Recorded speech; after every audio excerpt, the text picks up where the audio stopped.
রব্বিল আলামিন।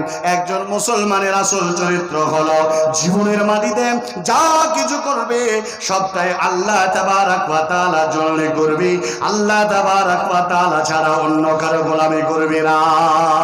ভাইরা আমার, বন্ধুরা আমার, মুসলমানদের মধ্যে আজকে আল্লাহ তাবারক ওয়া তাআলা নিজের ঐক্যতাকে তারা জলাঞ্জলি দিয়েছেন, ইসলামী সংবিধানকে তারা তুচ্ছ মনে করেছেন।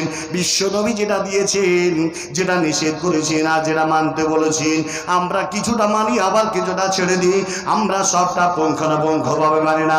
ও মুসলমান, একটি জিনিস জেনে রাখবেন, বিশ্ব নবীর একটি হাদিস আল্লাহ নবী তিনি বলে দিয়েছেন, বিশ্ব নবী তিনি বলে দিয়েছেন, আমার উম্মতে মুহাম্মদ ওয়া তাফতারিকু উম্মতি আলা 73 মিল্লাতান কুল্লুহুম ফিন্নার ইল্লা মিল্লাতান ওয়াহিদা। কিলা মান হিয়া ইয়া রাসূলুল্লাহ।